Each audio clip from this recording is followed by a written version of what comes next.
ओम गम गणपतये नमः। ओम श्री सरस्वत्यै नमः। ओम श्री सद्गुरु परमात्मने नमः। श्री योग वासिष्ठ महारामायण निर्माण प्रकरण 103वां सर्ग 58वां श्लोक। वशिष्ठ कहते हैं, सभी इंद्रियों से अज्ञेय स्वप्रकाश चिद एक रस पर ब्रह्म में मन सहित पांचों ज्ञान इंद्रियों से वेद्य होने वाले पदार्थों के कारण की प्रलय काल में भी संभावना तक नहीं की जा सकती। कहने का तात्पर्य है कि जो स्वयं प्रकाश चिद एक रस परब्रह्म है वह इंद्रियों से अज्ञेय है, यानी इंद्रियां उसे जान नहीं सकती। जब इंद्रियां उसे जान नहीं सकती तो ये पांचों इंद्रियों से जानने वाले जितने भी पदार्थ है वह उस चिद एक रस ब्रह्म से कदापि उत्पन्न नहीं हो सकते, क्योंकि ब्रह्म तो सत वस्तु है। उससे उत्पन्न होने वाली वस्तु कदापि असत नहीं हो सकती। उसमें भी ब्रह्म के स्वभाव तो दिखाई देने चाहिए, जबकि जितने भी वस्तुएं हमें उत्पन्न सी लगती हैं वो ब्रह्म के विपरीत स्वभाव को धारण करती हैं। ब्रह्म अपरिच्छिन्न है तो वो परिच्छिन्न है। ब्रह्म ज्ञान रूप है तो सारी वस्तुएं अज्ञान रूप है। ब्रह्म स्वप्रकाश है तो प्रतीयमान वस्तुएं परप्रकाश है। इसलिए कहा जा रहा है कि ब्रह्म इनका कारण कदापि नहीं हो सकता। जब ब्रह्म इनका कारण नहीं होगा तो ये वस्तुएं भ्रांति मात्र ही सिद्ध होंगी। वस्तु में अवस्तुता कैसे हो सकती है, यानी जो ब्रह्म वस्तु है उसमें यह जड़ता कैसे हो सकती है। अवस्तुता यानी जड़ता। व्योम में अव्योमता कैसे हो सकती है, यानी परब्रह्म परमात्मा तो निरवयव है, उसमें अवयव नहीं है कि वह किन्हीं अवयवों से मिलकर बना हो। तो जब वह निरवयव है तो उससे अगर कोई वस्तु उत्पन्न होगी तो वह भी निरवयव होनी चाहिए, लेकिन यह जगत तो अवयव दिखाई देता है। वट के बीज के समान साकार का साकार ही बीज हो सकता है। यह जगत साकार दिखाई देता है, इसलिए इसका भी बीज साकार ही होना चाहिए। यही नियम है। जैसे बड़ का वृक्ष इतना बड़ा दिखाई देता है, लेकिन उसका जो बीज है वो छोटा भले होता है लेकिन साकार होता है। बीज वह वस्तु हो उससे साकार विसदृश अन्य की उत्पत्ति कैसे हो सकती है, यानी बीज किसी वस्तु का हो और उससे कोई दूसरी अन्य वस्तु उपजे, ऐसा भी देखा नहीं जाता। यानी जिस वस्तु का बीज होता है वही वस्तु उससे उपजती है। यानी बीज सदृश अन्य की उत्पत्ति नहीं हो सकती। अगर हम बोल दें कि यह ब्रह्म का बीज है तो ब्रह्म जैसा जगत होना चाहिए, लेकिन ब्रह्म के जैसा तो जगत नहीं है। इसमें तनिक भी आकृति वाला कुछ बीज नहीं है, यानी यह जो संसार दिखाई देता है इसका जो बीज है वो आकृति वाला कुछ नहीं है। उससे आकृति वाला विश्व उत्पन्न होता है, यह कथन विडंबना अवस्था के समान निरर्थक है। जब इस संसार का बीज साकार नहीं है तो उससे साकार विश्व की उत्पत्ति नहीं हो सकती। इसलिए यह कहना कि यह जो जगत है वह किसी कारण से उपजा हुआ है, यह तो सिर्फ कहने मात्र है, विडंबना मात्र है। इसमें कुछ भी सच्चाई दिखाई नहीं देती। उस परम पद में कार्य कारण भाव नहीं है। वह जो परम पद है, ब्रह्म है, अपना स्वरूप है, उसमें कार्य कारण भाव नहीं है। यानी ना उसका कोई पुत्र है ना उसका कोई पिता है। ऐसा कब होता है, जब वस्तु निर्विकार होती है ना, यानी कभी परिणाम को प्राप्त नहीं होती, तो वह ना किसी से उपजती है ना किसी को उत्पन्न करती है। बकवास के कारण में जो उसमें कार्य कारण भाव की कल्पना की जाती है वह निरी मूर्खता है। यानी जो कार्य कारण भाव का हम उस पर आरोप करते हैं वह समझाने के लिए होता है, लेकिन अगर कोई कार्य कारण भाव को सच्चा समझ ले तो उसकी वह केवल निरी मूर्खता ही हो सकती है, वास्तविकता नहीं है। सहकारी और निमित्त कारण के अभाव में कारण से यानी उपादान कारण से कार्य की उत्पत्ति नहीं होती। सहकारी और निमित्त कारण के अस्तित्व में होती है, यह बात बच्चों तक को विदित है। यानी मिट्टी से खिलौने अपने आप नहीं बनते, उससे कोई बनाने वाला होना चाहिए जो मिट्टी से अलग हो, और कुछ साधन भी चाहिए जिससे वो बनाए जाए। तो खाली ब्रह्म से भी तो ये जगत नहीं बन सकता ना, क्योंकि वो उपादान कारण होगा। तो उससे अलग निमित्त कारण और उससे अलग सहकारी कारण की आवश्यकता अवश्य होगी। इस दृष्टि से भी जगत का ब्रह्म कारण नहीं हो सकता। कहिए तो सही, जगत मात्र का अज्ञान रूप चित्त पृथ्वी आदि का कारण कैसे हो सकता है। यानी जो चित्त है, यानी शुद्ध ज्ञान है, वह ये जो जगत मात्र आपको दिखाई देता है ये तो अज्ञान रूप है। तो प्रकाश से अंधकार की कैसे उत्पत्ति हो सकती है। यानी ज्ञान से अज्ञान की उत्पत्ति कभी हो सकती है, नहीं हो सकती नारायण। ये जो जगत है, पृथ्वी आदि पदार्थ हैं, ये अज्ञान रूप है, तो ज्ञान से इनकी उत्पत्ति नहीं हो सकती। ज्ञान में भास जरूर सकता है, लेकिन मिथ्या रूप से, कल्पित रूप से। भला कहिए तो सही, धूप में छाया कैसे रह सकती है, अर्थात प्रकाश में अंधकार की अत्यंत असंभावना है। सूर्य के अंदर कभी अंधेरा नहीं हो सकता। जो बुद्ध लोग यानी बौद्ध लोग परमाणुओं का समूह ही जगत कहते हैं, विज्ञान भी ऐसा ही कहता है कि जो जगत है वो परमाणुओं का समूह है, ऐसा कहते हैं। उनका कथन वास्तविक नहीं है। जैसे कोई खरगोश का सींग धनुष्य के तुल्य है ऐसा कहे, वैसे ही यह भी अज्ञान से कहा जाता है। यानी अगर ये कहते हैं कि यह जो जगत है वो परमाणुओं से मिलकर बना है, तो उनका यह कथन वास्तविक नहीं है। ठीक वैसे ही है जैसे खरगोश का एक तो सींग होता ही नहीं है, और कोई बोले कि धनुष के जैसा होता है, तब तो और बड़ी विडंबना है।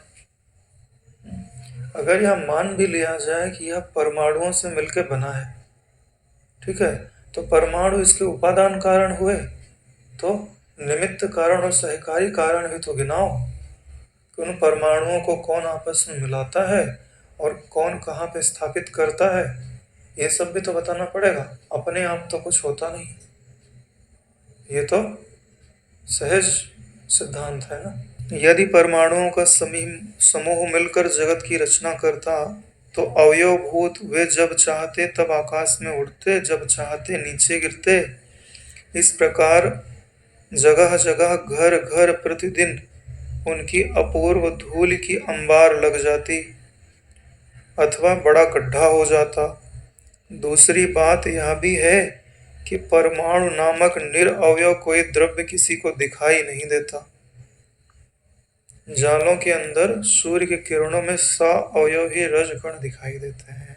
कह रहे हैं कि अगर परमाणुओं से मिलकर ही यह जगत बना है, तो सब कुछ परमाणुओं के हाथ में होगा। तो परमाणु जब चाहें तब जैसी क्रिया करना चाहे करें, तो इससे जो तुम्हारी व्यवस्था इस जगत में दिखाई दे रही है, व्यवस्था तो चलेगी नहीं। कभी भी वो आकाश में मिलकर धूल के रूप में बन जाएंगे, तुम्हारे घर में बरसेंगे, तुम्हारे घर को ढक देंगे, और जब चाहेंगे तुम्हारे घर के परमाणु आपस में मिल जाएंगे और कहीं और चले जाएंगे, तुम्हारे घर में गड्ढा हो जाएगा। लेकिन ऐसा तो होता नहीं है ना। तो यानी परमाणुओं की स्वतंत्र सत्ता नहीं है, उसको कोई और नियंत्रित करता है। और जो तुम यह कहते हो कि ये जो है ये निरवयव है, तो बोले निरवयव तो हो ही नहीं सकते, तो सवयव होंगे। बोले इसका क्या प्रमाण है। बोले सूर्य की रश्मियों में जो धूल के कण दिखाई देते हैं, वो सावयवित होते हैं, निरवयव कहाँ होते हैं। यदि कहिए उन्हीं के अवयव जहाँ तक हो सकते हैं उनकी चरम सीमा निरवयव है, ऐसा अनुमान होता है, तो यह भी ठीक नहीं है, क्योंकि वह परस्पर संयोग के अयोग्य होने से अद्रव्य हो जाएगा। यानी अगर तुम यहाँ कहते हो कि निरअवयव परमाणु से सअवयव परमाणु उत्पन्न होते हैं, तो हमारी बात सही हो जाएगी। तो बोले ऐसा होना संभव नहीं है, क्योंकि जो निरअवयव परमाणु होगा वो अद्रव्य होगा, तो अद्रव्य से द्रव्य की उत्पत्ति नहीं होती है, निरअवयव से सअवयव की उत्पत्ति नहीं होती है। निरअवयव का अन्य के साथ संयोग नहीं हो सकता, क्योंकि वो निरअवयव है ना, तो किससे मिलकर के फिर वो परमाणु बनाएगा, सअवयव होगा, क्योंकि निरअवयव तो एक ही सत्ता बचेगी, तो वो सअवयव बनना भी क्यों चाहेगा और बनेगा भी कैसे। संयोग एक देश में होता है ऐसा नियम है, संयोग न होने से द्वय अणुक आदि की सिद्धि नहीं होगी। यानी जो निरअवयव है, एक तो वो आपस में मिल नहीं सकते, और ऊपर से मिलना चाहे तो एक देश चाहिए जिसमें दोनों मिलते हों, तभी तो दो निरअवयव निरअवयव मिल करके एक सअवयव चीज को बनाएंगे, तो यह बात सिद्ध नहीं होती है। दूसरी बात यह विचारणीय है कि अतीन्द्र आकाश पुष्प से परमाणुओं के संयोजन द्वारा जगत की रचना करना किसका काम है। अगर यह बोला जाए कि आकाश पुष्प से परमाणु बसते हैं और उनसे जगत रचा जाता है, तो आकाश से तो कुछ उपजना संभव नहीं है, क्योंकि आकाश शून्य रूप है।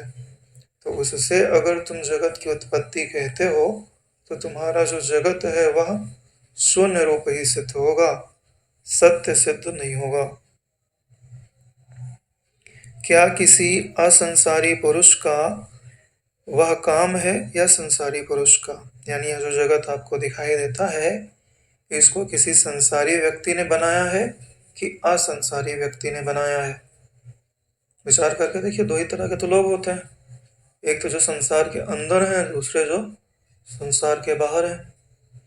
ध्यान से देखेंगे तो पाएंगे ना संसारी व्यक्ति जगत को बनाता है, ना असंसारी व्यक्ति ही जगत को बनाता है। देखिए इसका उत्तर देते हैं, संसारी की शक्ति तो परमाणुओं से जगत की रचना करने में कतई नहीं है, यह बिल्कुल साफ है। यानी जो संसारी व्यक्ति होता है वह खुद ही जड़ है, पराधीन है, अपने जीवन निर्वाह के लिए ही वो संघर्ष कर रहा है, तो वह जगत को बना भी कैसे सकता है।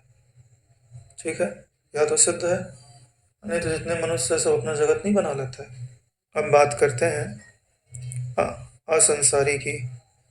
यदि कहो कि संसार के अयोग्य ईश्वर या जड़ का यह काम है, यानी जो संसार से बाहर है ऐसा जो ईश्वर है या शून्यता है, उससे यह जगत उत्पन्न होता है, तो उनसे ईश्वर का बिना प्रयोजन के जगत का निर्माण व्यर्थ है।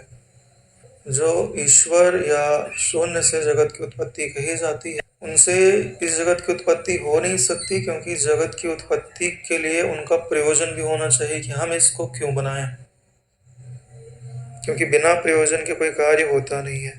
यानी ईश्वर का बिना प्रयोजन के जगत का निर्माण व्यर्थ है, यानी ईश्वर बिना प्रयोजन के तो जगत का निर्माण करेगा नहीं। नित्य मुक्त ईश्वर का कोई प्रयोजन की अपेक्षा भी नहीं है, क्योंकि वह नित्य मुक्त है। जो मुक्त पुरुष होते हैं वो प्रपंच की कल्पना भी भला क्यों करने लगे। अथवा सृष्टि का कोई प्रयोजन उपपत्तितः सिद्ध भी नहीं किया जा सकता, यानी इस सृष्टि का क्या प्रयोजन है यह सिद्ध नहीं किया जा सकता। तो यह जो विचार हम लोग कर रहे हैं यह वेदांत की दृष्टि से है, तो भक्त की दृष्टि से अलग सिद्धांत होते हैं और वेदांत की दृष्टि से अलग सिद्धांत होते हैं। क्यों? क्योंकि वेदांत में क्या समझाया जाता है कि यह सृष्टि तुम्हारी दृष्टि का ही परिणाम है। अगर ईश्वर ने इसको बनाया होता तो तुम इस संसार की दृष्टि का कभी भी संवरण नहीं कर सकते थे, यानी तुम संसार से कभी मुक्त ही नहीं हो सकते। यानी ईश्वर ने अगर तुमको जीव बनाया है तो ईश्वर से ज़्यादा शक्तिशाली तो तुम हो नहीं सकते, तो कभी भी तुम्हें अपने तत्व का साक्षात्कार नहीं हो सकता। तो वेदांत में क्या माना जाता है कि इस जगत को ना ईश्वर ने बनाया है, ना इनकी उत्पत्ति ब्रह्म से हुई है, और ना किसी जड़ पदार्थ से इनकी उत्पत्ति हुई है।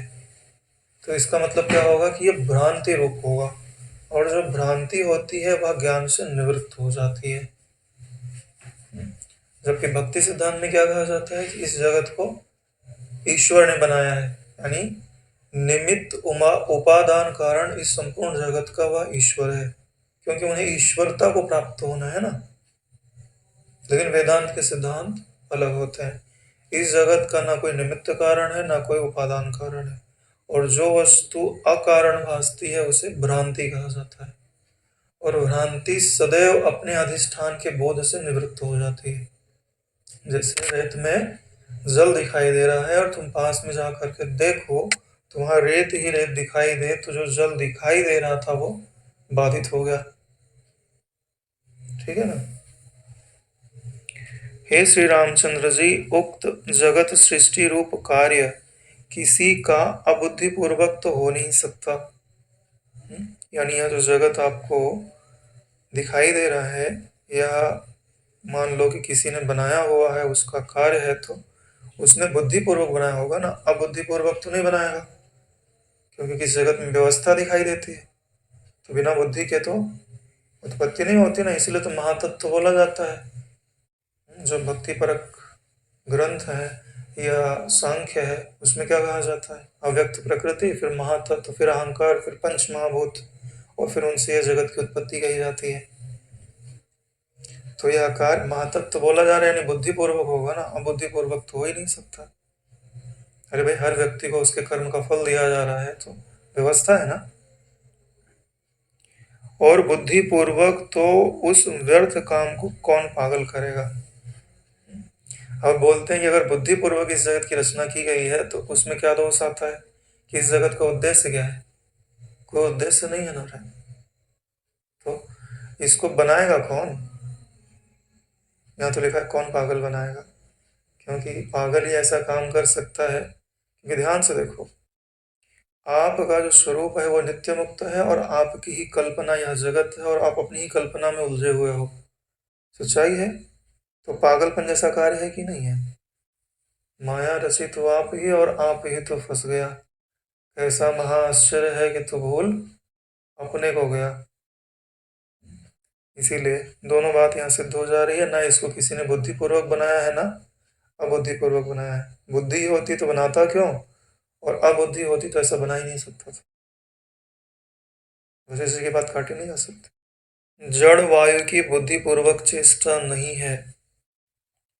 बुद्धिपूर्वक चेष्टा के बिना परमाणुओं का एकत्रीकरण नहीं हो सकता।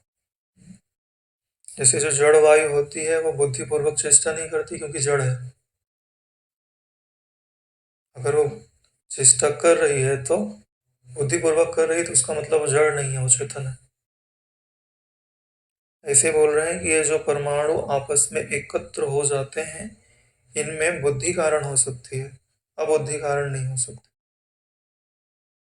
जड़ और सर्वज्ञ से यानी ईश्वर से अतिरिक्त जीव प्रलय में शरीर नहीं होने के कारण असमर्थ ही था। इसलिए सृष्टि के आरंभ में इसके किसी कर्ता की उपपत्ति नहीं हो सकती। यानी जड़ से नहीं उत्पन्न हो सकता, ये हमने समझ लिया। ईश्वर से नहीं हो सकता, ये भी हमने समझ लिया। अब क्या पता जीव ने खुद ही सृष्टि बना ली हो। तो इसके लिए क्या बात कही जा रही है कि जब प्रलय काल होता है तो जो जीव होता है खुद ही असमर्थ है, उसके पास खुद का शरीर नहीं है, खुद पराधीन है, तो उससे तो किसी भी कार्य की उपपत्ति सिद्ध नहीं होती है, यानी वो कुछ बना नहीं सकता है। तो जो कुछ भी आपको बना बनाया दिखता है, ये क्या है, कल्पना। यानी तुम कुछ नहीं कर सकते तो कल्पना तो कर ही सकते हो। नारायण, मनोराज्य करने में हाँ, किसको क्या अवरोध है। जो गरीब है वो भी सोच सकता है कि मैं बैठ के चक्रवर्ती राजा बन गया हूँ, है ना। उसकी इस सोचना पर कौन लगाम लगा सकता है, कोई नहीं लगा सकता। ये जगत आपका मनोराज्य है। ये हम लोग देह आदि की मूर्तता से रहित चिदात्म रूप ही है। इस वाक्य है ना, बहुत कीमती वाक्य है। क्या लिखा है? ये हम लोग देह आदि की मूर्तता से रहित चिदात्म रूप ही है। यानी जो देह आदि की मूर्तता है ये हम नहीं है। तो जब ये बोला जाता है कि जगत ब्रह्म है, समझ में आ रही बात? तो जगत की मूर्तता को ब्रह्म नहीं कहा जाता। जगत की मूर्तता विदा कर दीजिए, फिर जगत में जो बचता है वो ब्रह्म है। ये वाक्य प्रमाणित करता है। इस बात में कभी भी कंफ्यूजन नहीं करना। अन्य लोग भी हमारी ही नहीं चिदात्म रूप ही है तथा आप इस स्वप्न में आपके स्वप्न मानो होते हैं, वैसे ही अपनी कल्पना से ही स्थित हैं। यानी इस जगत की कैसे उत्पत्ति हुई है ये बता रहे हैं। कैसे हुई है? स्वप्न के जैसे। जैसे स्वप्न में आपके अनेक मानव स्थित होते हैं, ऐसे ही आपकी ही कल्पना में ये संपूर्ण जगत स्थित है। और जो देह की मूर्तता है आप उससे रहित हैं। आप चिद आत्म रूप है, यानी ज्ञान रूप है। जैसे आप ज्ञान रूप है, ऐसे सब ही ज्ञान रूप है। वास्तव में सब शब्द जो है ना वो सिर्फ बताने के लिए होता है। एक अबाधित सत्ता है, उसमें सर्व शब्द भी बाधित है।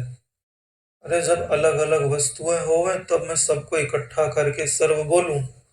जब अलग अलग कोई वस्तु ही नहीं तो सर्व शब्द भी कहाँ से जीवित रह सकता है? इसलिए ना तो जगत में कुछ उत्पन्न ही होता है, ना विद्यमान ही है, और ना नष्ट ही होगा। और जो उत्पन्न हुआ हो तब तो नष्ट होवे। ठीक है, बात समझ में तो आ रही है? इस प्रकार जगत के रूप से निर्मल चिदाकाश ही अपने में अपने आप विकसित होता है। यानी जो कुछ दिखाई दे रहा है वो क्या है? निर्मल चिदाकाश ही है, अपने आप ही विकसित होता है। वास्तव में कुछ विकसित विकसित नहीं होता। सिर्फ विकसित होने का तुमको भ्रम हो रहा है। क्यों? क्योंकि वो निर्विकार है। निर्विकार कभी विकसित हो सकता है? अरे बीज थोड़ी है ना वृक्ष बनेगा। बीज अगर वृक्ष बन गया तो बीज नहीं रहा ना। तो ब्रह्म अगर जगत बन जाएगा तो फिर वो ब्रह्म कैसे रह सकता है? इसका मतलब कुछ बदल बदल नहीं रहा, सिर्फ बदलाहट का भ्रम हो रहा है। जैसे वायु में स्पंदन, जल में द्रवता, आकाश में शून्यता अभिन्न ही है। ये दृष्टांत तो आपको पहले से भली भांति परिज्ञात है। जैसे हवा चले तो भी हवा है, नहीं चले तो भी हवा है। ऐसे ही ब्रह्म में जगत हो तो भी ब्रह्म है, और ब्रह्म में जगत ना हो तो भी ब्रह्म है। चारों ओर विश्रांत ही है, वैसे ही चिदाकाश में विश्वाकाश अभिन्न होकर ही चारों ओर से विश्रांत या जो विश्वाकाश है या चित्ताकाश है ना, ये चिदाकाश में विश्रांत है, भली भांति उसी में आराम कर रहा है। ध्यान से देखोगे तो पता चल जाएगा। भूताकाश मनाकाश क्या आश्रित है, और मनाकाश चिदाकाश क्या आश्रित है। वास्तव में भूताकाश और मनाकाश मेरी कल्पना मात्र है, सिर्फ चिदाकाश ही चिदाकाश स्थित। अरे ये वो ज्ञान है ना कि जिससे आत्मशिव का पूजन होता है। ऐसी भावना करके शांत हो जाओ तो शिव जी तुम पे राजी राजी है, क्योंकि यही उनका वास्तविक स्वरूप है नारायण। ठीक है, पिता अपने बच्चे पे कब राजी होता है? जब बच्चा पिता की जिम्मेदारी संभाल ले। पिता की जो विरासत है, जो उसकी दुकान है, प्रॉपर्टी है, उसको अच्छे से संभाल ले और उनसे भी ज्यादा बढ़ाए। हाँ, तो पिता राजी राजी है। अरे ज्यादा मत बढ़ाओ, उसको अपना संभाल तो लो। यानी शिव जी का जो मैं है, अगर तुमने उसको स्वीकार कर लिया तो शिव जी तुम पे राजी राजी हैं। आत्मशिव के पूजन में यही बात तो बताई गई है। अत्यंत दूर से भी दूर एक देश से दूसरे देश की प्राप्ति में दोनों देश के मध्य में एक क्षण भर के लिए संबित का जो स्वरूप है वही निर्विषय चिदाकाश स्वरूप समझिए।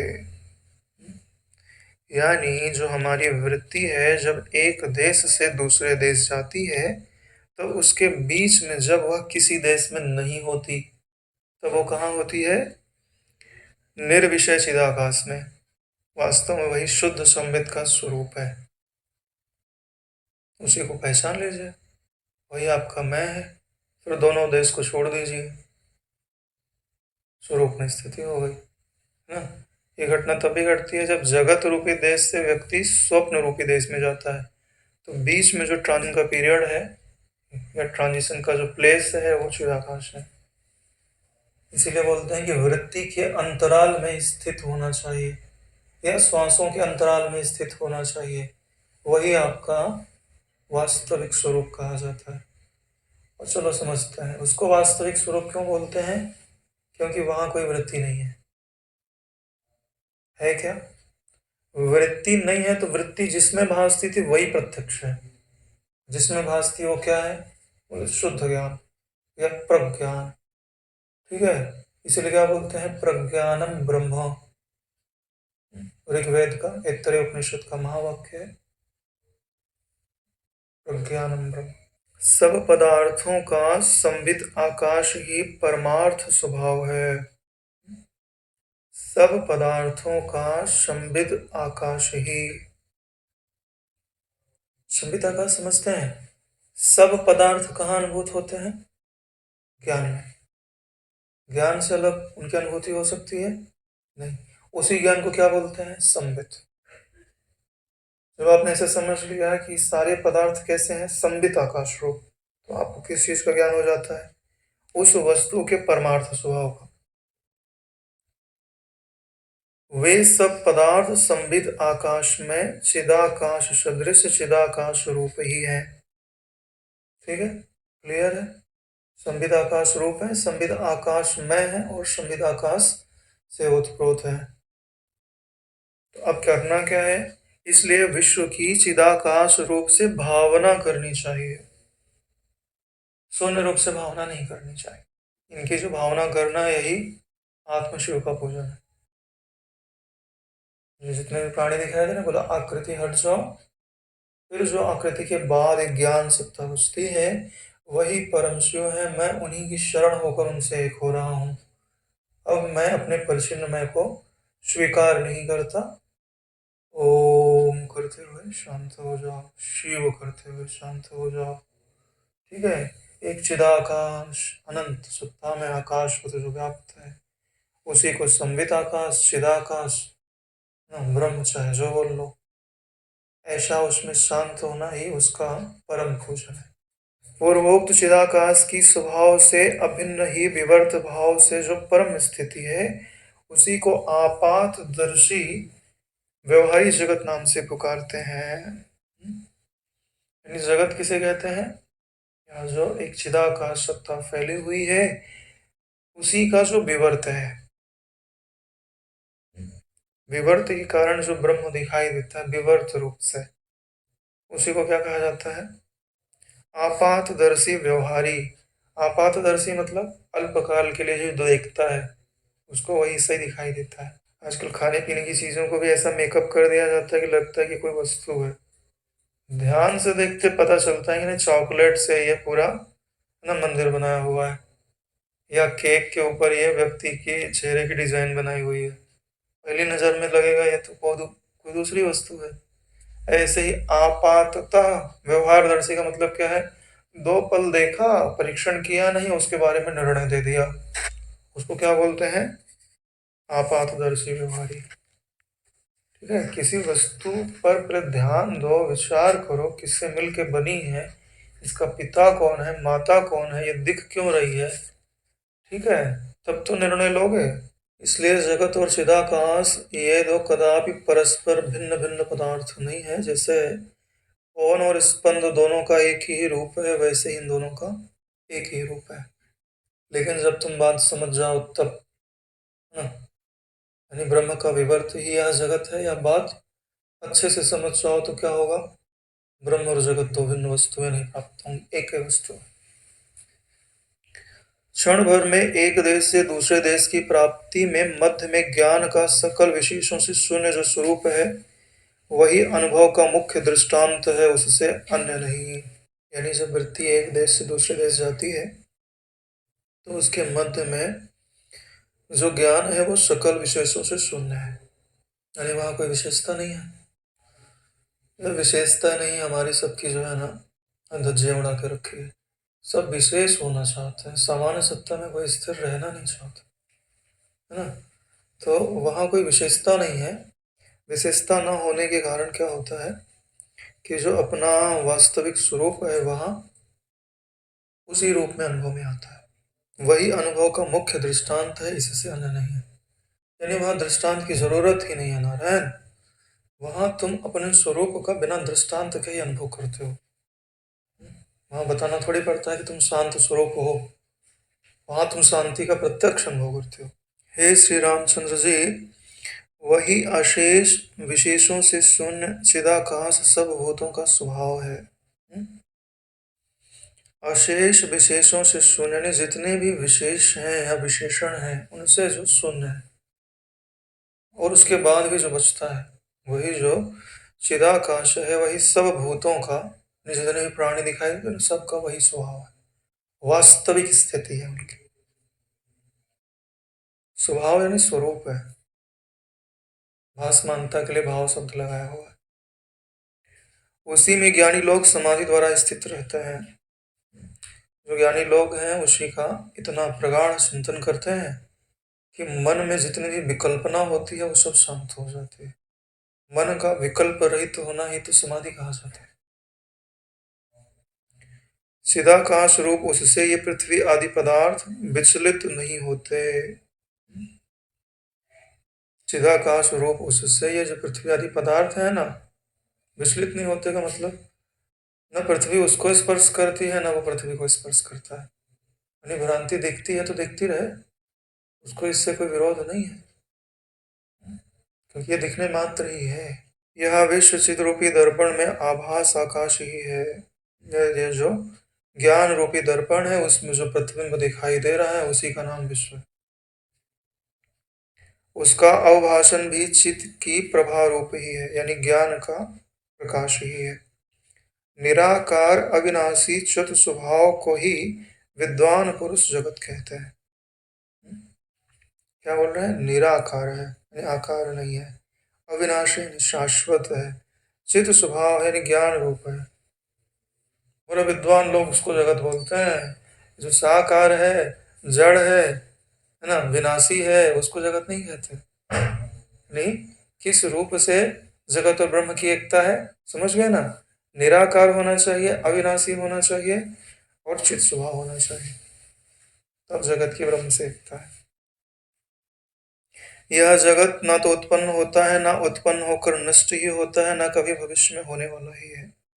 यह चिदाकाश से वैसे ही अभिन्न है जैसे आकाश से शून्यता है। यानी ना जगत कभी उत्पन्न हुआ है, ना भी है, ना आगे होगा। इसका मतलब जिसको तुम जगत बोलते हो ब्रह्म से एक ही वस्तु है, कुछ बचेगा ही नहीं जगत में जिसको तुम जगत रूप से जानते हो। न जगत है, न कभी था, न कभी होगा।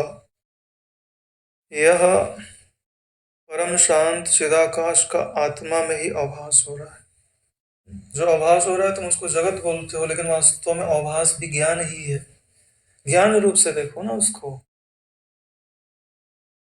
जैसे स्वप्न में चिन्मय ही नगर पर्वत आदि के रूप से प्रकाश में आता है, वैसे ही इस जगत नामक स्वप्न में वह चिदाकाश ही स्वयं जगत के रूप से प्रकाशित हो रहा है। स्वप्न का उदाहरण तो जगह जगह दिया ही जाता है। जैसे स्वप्न आने के पहले आप केवल ज्ञान मात्र थे, जब स्वप्न आता है तब आपके अंदर चेतन और जड़ात्मक चीजें दिखाई देती हैं, और उसके पूर्ण होने के उपरांत क्या होता है? चिन्मय चीज ही तो बचती है। बोले ठीक वैसे ही यह जगत दिखाई देता है। सृष्टि के आरंभ में पृथ्वी आदि पदार्थों की सत्ता ही नहीं है, इसलिए पार्थिव आदि देह का संभव कैसे हो सकता है। इसलिए यह भासमान शरीरता आकाश रूप चिति का स्वप्न ही है। यानी जब सृष्टि उत्पन्न हुई ऐसी आप कल्पना करते हैं तो उस समय भी पृथ्वी आदि पदार्थ नहीं थे। जब उस समय नहीं थे तो इसका मतलब अभी भी पृथ्वी आदि पदार्थ नहीं है। तो उनसे तुम जिस देह को मैं मानते हो ना, उस देह की मूर्तता का होना संभव नहीं है। बोले है क्या? बोले ये आकाश रूप स्थिति का स्वप्न है। ये जो तुम्हारी वृत्ति है ना, वो आकाश रूप है ना, तुम्हारा ही तो स्वप्न है ये।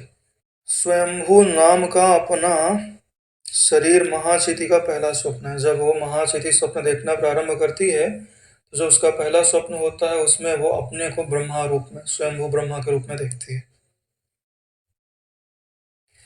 तदनंतर स्वयंभू से उत्पन्न हुए हम लोग दूसरे स्वप्न के सदृश हैं। उसके बाद जब वो फिर स्वप्ने के अंदर स्वप्न देखते हैं तो उनको हम लोग, ये जो शरीर आदि है ना, ये लोग दिखाई देते हैं। यानी हमारा ही एक जो प्रथम स्वप्न शरीर है वो ब्रह्मा का है, और जब हमारा स्वप्न शरीर ही नहीं है तो हमारा स्वरूप क्या है? ब्रह्मचिति रूप या महाचिति रूप है ना, वो ब्रह्म रूप ही है। इसलिए जैसे गल गंड में निकले हुए फोड़े का गले से साक्षात संबंध नहीं है, वैसे ही ब्रह्म से हमारा साक्षात संबंध नहीं है। एक प्रकार की बीमारी होती है जिसमें गले के चारों तरफ फोड़े फोड़े फोड़े निकल जाते हैं, तो ऐसा लगता है कि किसी ने माला पहनी हुई है, लेकिन वास्तव में माला थोड़ी होती है, वो तो शरीर ही उस रूप में दिखाई देने लगता है। ठीक है, ऐसे ही एक ब्रह्म सत्ता ही है, उसमें जो आकृति दिखाई दे रही है वो ब्रह्म से अलग नहीं है। गला ही गंडमाला के रूप में स्थित होकर गंडमाला के ऊपर निकले हुए फोड़े के रूप से भी स्थित, यानी उसे से अभिन्न है, फिर भी भिन्न सा प्रतीत होता है।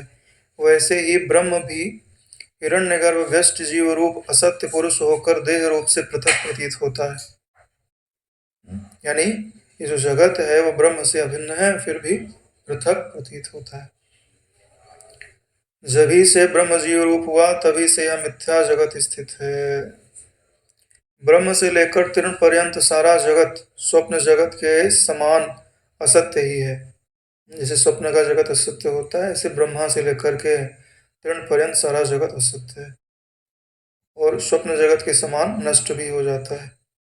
जैसे स्वप्न में चिदाकाश ही जगत का रूप धारण कर लीन हो जाता है, वैसे ही जागृत नामक स्वप्न में भी जन्म धारण किए बिना ही जगत का रूप धारण कर नष्ट हो जाता है।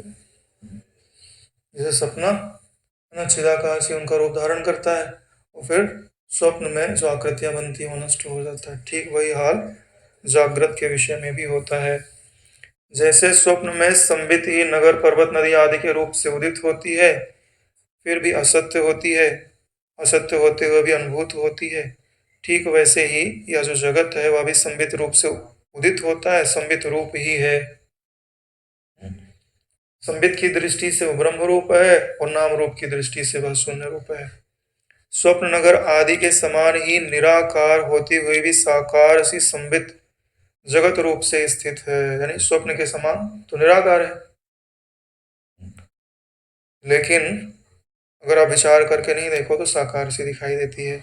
जैसे मेरु पर्वत के धूलि कण परमाणु के समान अणु है, वैसे ही संबित आकाश आकाश से भी अणु यानी सूक्ष्म है। यानी जो आकाश दिखाई दे रहा है ना, ये भूताकाश भी इसमें कण के बराबर दिखाई देता है। यानी जो संबित आकाश है वो कितना सूक्ष्म होगा। जगत का आकार स्थूल आकार अणुरूप कारण के बिना नहीं रह सकता, यह कहने के लिए उसे अणु कहा जाता है। यानी किसे अणु कहा जाता है? ब्रह्म को। चिद अणु नहीं कहता है। हाँ, वो किस लिए बोला जाता है? जगत की अणुता को उसमें लीन करने के लिए बात कही जाती है। जो नगर आदि सृष्टि के आरंभ में उत्पन्न नहीं हुआ वह जगत कैसे उत्पन्न हुआ? यानी जो प्रारंभ में उत्पन्न नहीं हुआ है वह अभी भी कैसे उत्पन्न हो सकता है? दूसरी बात यह है कि स्वप्न में ईंट आदि के बिना ही नगर दिखाई देते हैं। जगत वेदनाकाश में जो नगर है वही हमारे सिद्धांत में स्वप्न में भी नगर है। वहां पर व्यभिचार स्पष्ट है, क्योंकि ईंट आदि से नगर का निर्माण नहीं होता है। सपने में नगर तो दिखाई देते हैं और लगता है कि ईंट आदि से बने हैं, लेकिन ईंट आदि से कहाँ बने होते हैं? ईंट आदि की कल्पना होती है, यानी संबित ही है जो ईंट आकार के रूप में दिखाई देती है। ऐसी जो जगत अपने को पृथ्वी जल अग्नि तेज में दिखाई देता है, ये सारी चीजें नहीं है, संबित ही है। जैसे शून्य और आकाश में परस्पर भेद नहीं है, दोनों एक ही है, वैसे ही स्वप्न पर्वत और चिदाकाश में परस्पर भेद नहीं है, दोनों अभिन्न है। जो चिदाकाश है वही स्वप्न नगर है। यानी आप ही स्वप्न नगर के रूप में लेते हैं। जैसे जो ही स्पंदन है वही वायु है, जैसे स्पंदन और अस्पंदन स्वरूप वाला वायु आकाश से अभिन्न है, वैसे ही चिदाकाश और स्वप्न नगर वास्तव में भिन्न है। जैसे हवा चलती हो चाहे नहीं चलती हो, दोनों वायु ही है, और वो वायु भी आकाश से अभिन्न है। आकाश के बिना वायु का अस्तित्व तो नहीं हो सकता है। ऐसे ही जो भी आपको ये जागृत जगत दिखाई दे रहा है वह चिदाकाश से अभिन्न ही है। इसलिए चिदाकाश ही जगत के आकार में दिखाई देता है। यह सब चिद रूपी सूर्य का निराधार प्रकाशन है। यानी जो ज्ञान रूप सूर्य है वही उसकी रश्मियों में ही जगत का प्रतिभास होता है। यह समस्त जगत जन्म विनाश रहित अखंड स्फुरण रूप निर्मल निर्विकार पत्थर के समान स्तब्ध शांत ब्रह्म ही है। यानी जो कुछ भी आपको दिखाई दे रहा है यह निर्मल निर्विकार घन ब्रह्म ही है। इसके भीतर और कोई वस्तु नहीं हो सकती। इसलिए जरा आप यह कहिए तो सही, पृथ्वी आदि पदार्थ कहाँ है, कहाँ से उत्पन्न हुए? पदार्थ बुद्धि भी है कहाँ? यानी ना कहीं से उत्पन्न हुए हैं और ना हो सकते हैं। कहाँ द्वैत है, कहाँ अद्वैत है, कहाँ मैं हूँ, कहाँ पदार्थ है, कहाँ वासना है। यानी जब अद्वैत तत्व का आप निश्चय धारण कर लेंगे तब अब आपको कुछ भी प्राप्त नहीं होगा। हे श्री रामचंद्र जी, आप निर्विकार शुद्ध बोध रूप तत्व के परिज्ञान से उक्त तत्व में एक रूप होकर सदा राज्य का परिपालन आदि व्यवहार करते हुए उसमें मैं करता हूँ यह अभिमान न होने के कारण विकार से रहित परस्पर विरोधी द्वैत और अद्वैत से युक्त होकर अंदर अत्यंत शीतल ही निरत से आनंद को प्राप्त हो जाइए, क्योंकि विक्षेप के कारणभूत ये पदार्थ वास्तव में है ही नहीं। यानी आप ऐसे निर्मल स्वरूप को धारण कर लीजिए। मैं करता हूँ, मैं भोगता हूँ, यह जो भ्रमात्मक ज्ञान है इसको छोड़ दीजिए। फिर जैसा आपका राज्य का पालन करना है आप वैसा कीजिए। क्या कहते हैं, बोले द्वैत और अद्वैत से युक्त होकर के, यानी व्यवहार करिए तो द्वैत को कल्पना मात्र मान के स्वीकार कर लीजिए, और स्वरूप की ओर देखिए तो अद्वैत को स्वीकार कर लीजिए। और हृदय में अत्यंत शीतल रहिए, शीतल अंतःकरण को धारण करिए, नृत्य से आनंद को धारण करिए। और विक्षेप के कारण भूत जो पदार्थ है वास्तव में है ही नहीं, तो उनका जो अभाव है या अत्यंता भाव है उस निश्चय का परित्याग मत करिए। उस निश्चय में एक होकर के स्थित रहिए। यहीं पर ये 103वां सर्ग समाप्त होता है। ओम सहनावतु सहनो भुनक्तु सह वीर्यं करवावहै तेजस्विनावधीतमस्तु मा विद्विषावहै। ओम शांति शांति शांति। श्री सद्गुरुदेव भगवान की जय।